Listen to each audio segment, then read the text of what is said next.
As governments around the world rush to roll out their central bank digital currencies, or CBDCs, their dystopian characteristics are causing many individuals and institutions to push back. Now, believe it or not, but some of the pushback against CBDCs has come from governments themselves. Their primary concern is that CBDCs could destabilize the entire financial system and cause it to collapse. So today I'm going to summarize a recent study from the US government which warns of such an outcome. I'll explain what it says in simple terms and tell you why the real target of the report could be crypto. The study I'll be summarizing today is titled, quote, Digital Currency and Banking Sector Stability. It was written by the Office of Financial Research, or OFR, and it was published on the 22nd of March. I'll leave a link to the full study in the description if you're interested, but I will caution that it's quite technical. Now, before I unpack the study, I want to give you a bit of background about the organization that put it together. The OFR's purpose is threefold: to collect and standardize economic data, to perform research using this data, and to provide regulatory recommendations based on this research. The OFR reports to the US Department of the Treasury, which basically manages the money of the US government. To be exact, the director of the OFR reports to the Treasury Secretary. Right now, that's Janet Yellen, who is also the head of the Financial Stability Oversight Council, or FSOC. For context, the FSOC is a government agency consisting of members from the main financial regulators in the US. The FSOC and the OFR were created by the Dodd-Frank Act, which was introduced following the 2008 financial crisis and seems to have laid the groundwork for the current crypto crackdown. If you watched our first video about Fed Vice Chair Michael Barr, you'll know that he was one of the architects of Dodd-Frank and happens to be extremely anti-crypto.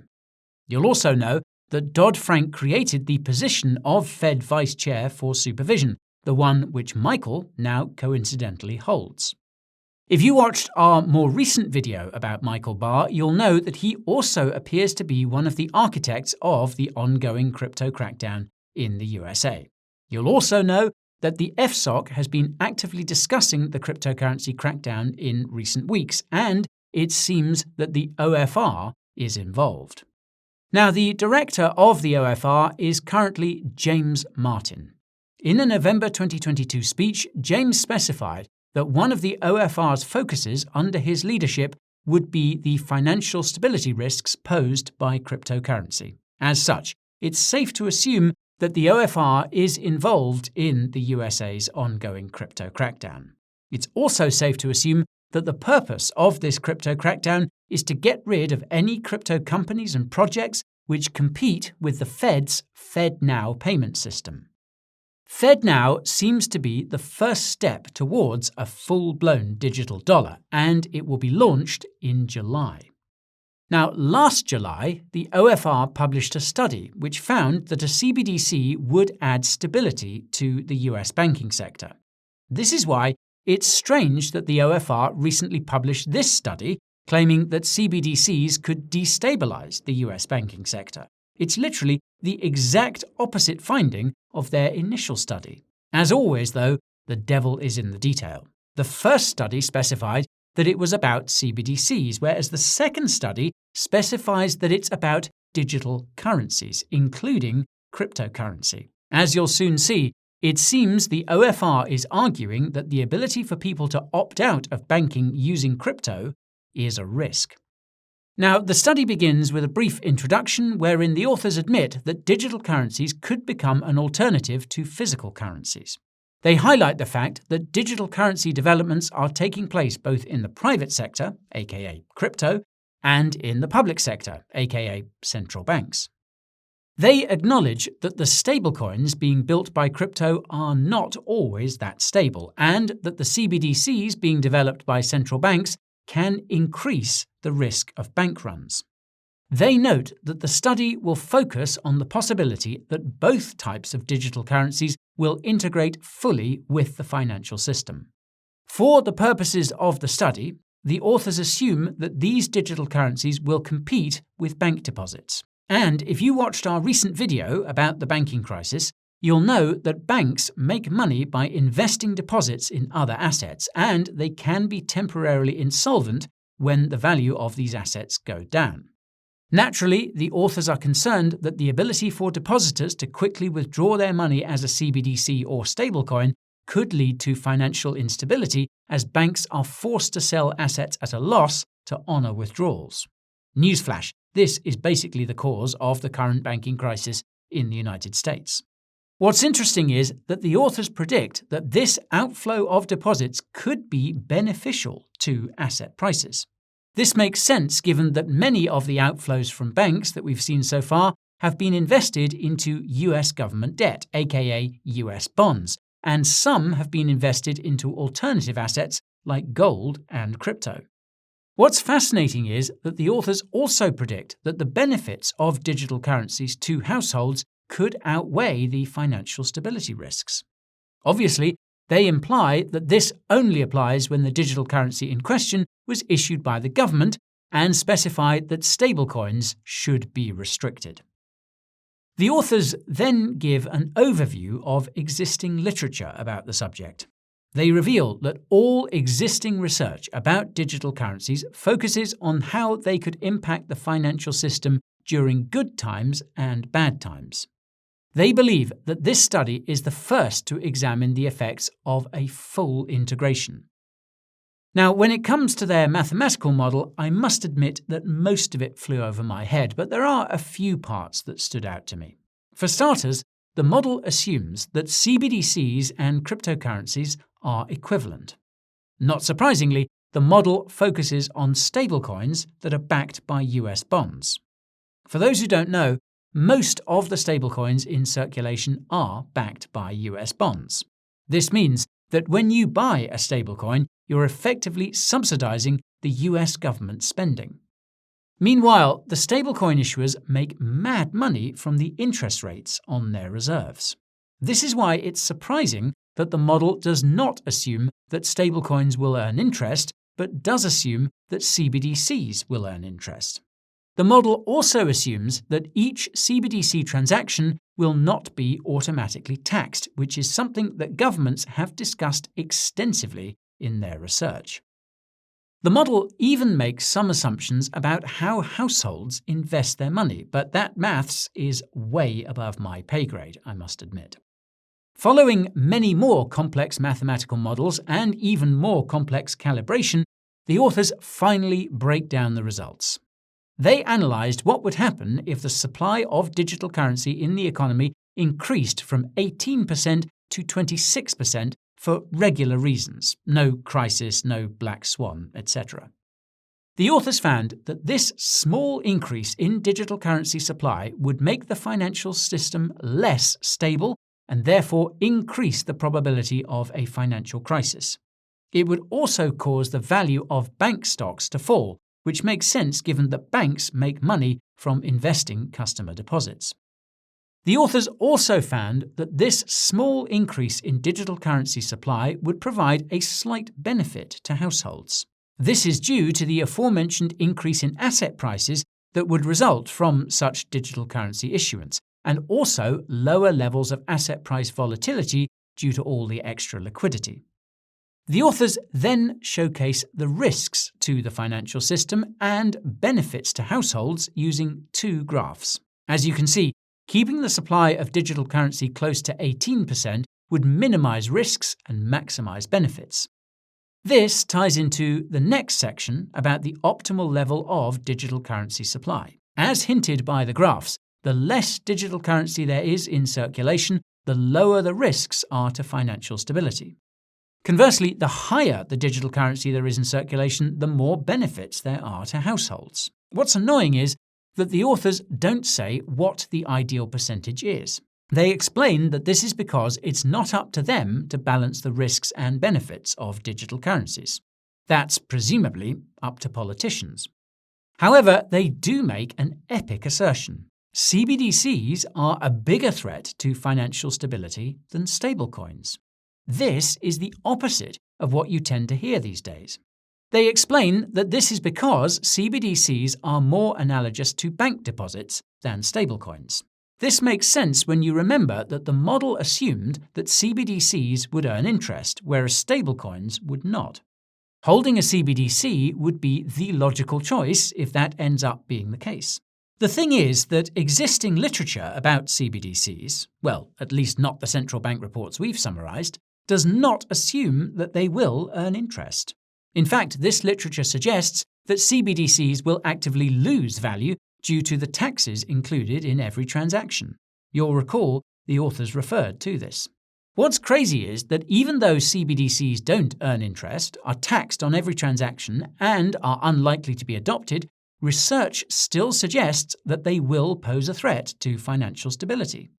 This is because central bankers seem to be under the impression that everyone will see CBDCs as the safest asset ever.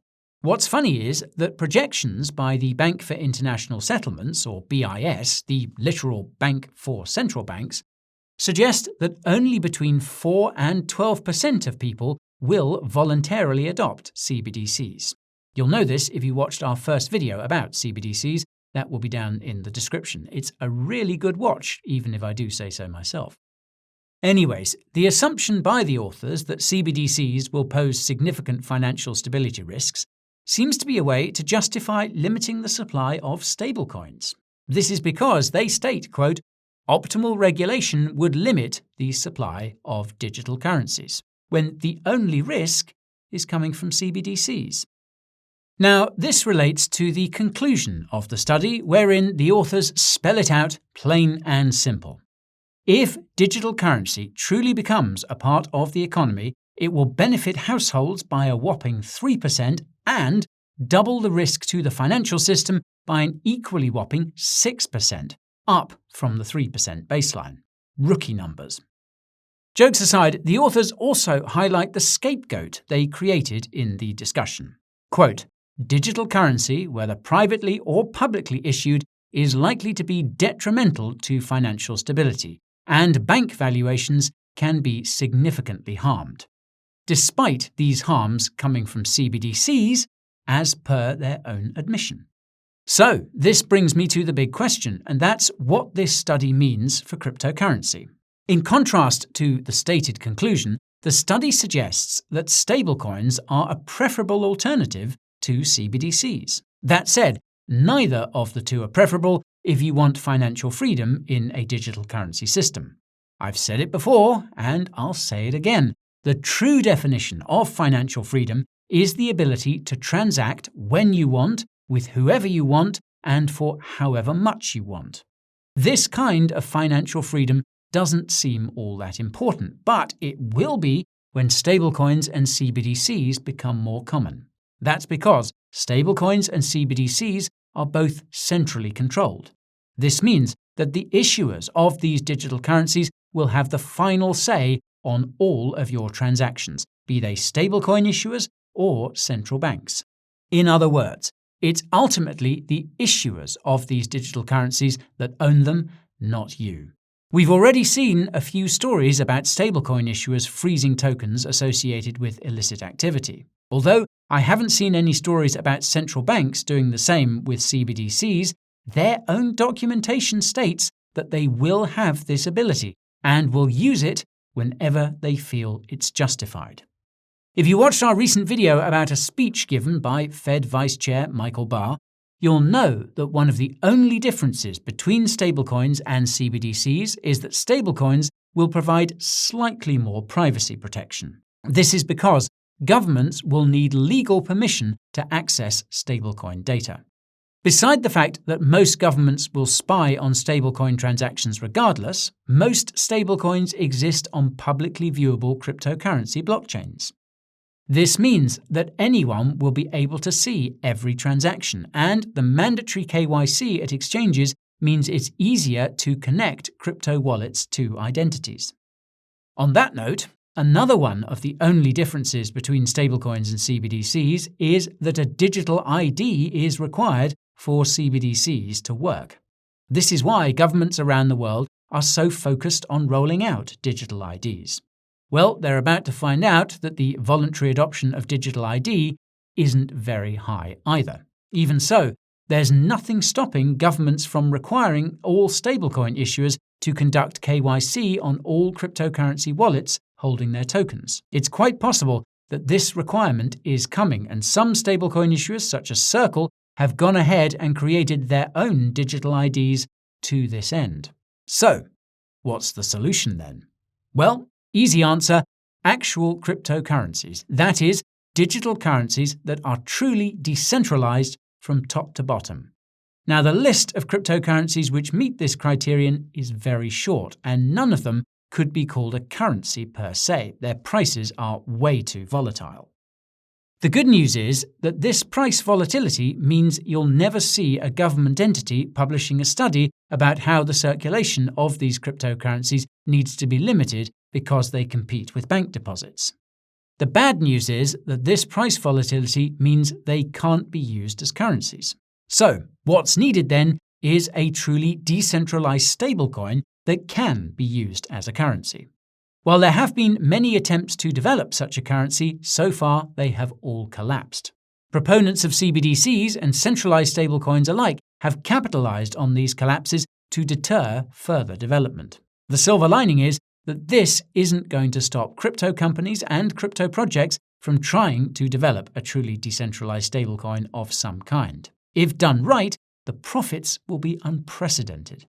This massive incentive will dare developers to try again and again, regardless of the risks and the regulations. With some luck, we will see a truly decentralized stablecoin developed before it's truly too late. And that is all for today's video, folks. So if you enjoyed it, smash that like button. To make sure you don't miss the next one, subscribe to the channel and ping that notification bell. And feel free to share this video with others in the crypto community as well. The first step to solving any problem is to be informed, after all. And if you've been considering copping some crypto apparel, getting your hands on a hardware wallet, or creating an account on one of the top cryptocurrency exchanges, well then, check out our deals page in the description below. We've got dozens of discounts and thousands of dollars of incentives for you. With all that said, thank you for watching, and I'll see you in the next one. This is Guy, over and out.